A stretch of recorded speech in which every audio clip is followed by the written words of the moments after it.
Boom diggy! Welcome to another TRT Q&A with me, Paulo Brocado. And today I have a question here from Zizbra. And he asks, why swap only the needle? First time watcher and new subscriber. Smiley. Okay, so just to give you guys a bit of context here, he's actually asking this question in relation to a video I did called What is Aspirating and How Do You Aspirate? So just to give you a quick background, aspirating is the check you do to see if you have blood, if you're drawing blood in the syringe. You do it before you inject your testosterone. You put the syringe in, and then instead of pushing the testosterone in, you pull back on the syringe slightly first to draw out.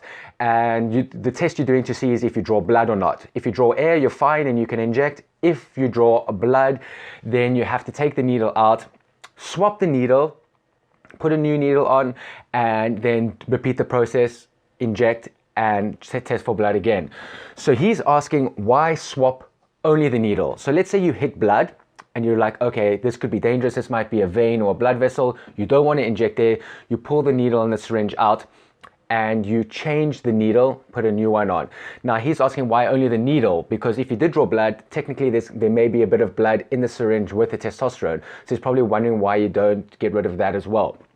Okay, so the problem here is not the blood.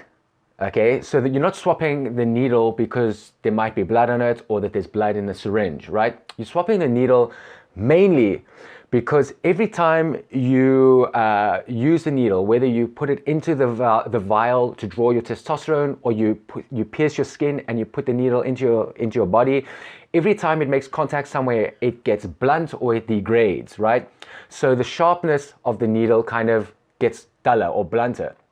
So you're not swapping the needle because of the blood. You're swapping the needle because you want it to be as sharp as possible, because if you have a blunt needle, first of all, it's going to be a bit more painful when you inject again.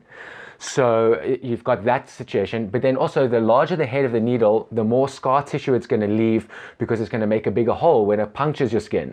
So that's really the main reason that we swap needles. It's not for the blood as such. It's really just so that it's sharp again when it goes in. I've read online also that guys in the steroids community, like, you know, correct me if I'm wrong, but from what I understood, they take testosterone from a couple of vials. They don't just do it once, but they might have like a whole bunch of substances that they're taking and they inject in one syringe. So they'll draw one, they'll pierce that testosterone or whatever, they'll take it out, they'll find another vial, they'll pierce that, they'll draw, they'll find another one, pierce it and draw, and then before they inject, they swap needles and put a sharper one on, because all those kind of connections that it's made and punctures that it's done while they were drawing the substance has dulled the needle. And so by that time that they're putting to the skin, it's going to be painful, it's going to be a lot more blunter, and so they swap the needles. And that's kind of the same principle that we use here. Because it's already gone into your skin, because it's already gone into the testosterone vial, just to be safe, we swap the needles. There might be a bit of a hygiene, sterilization aspect to it as well. You know, maybe just that you're using a clean needle again, just to be safe. But the main reason is for bluntness. So I hope that answers your question. Thanks for the question. It's a very good question, actually. And if you have any questions about TRT, then just leave a comment below or send me a message and I'll answer it in another TRT Q&A just like this. Until next time, booyah!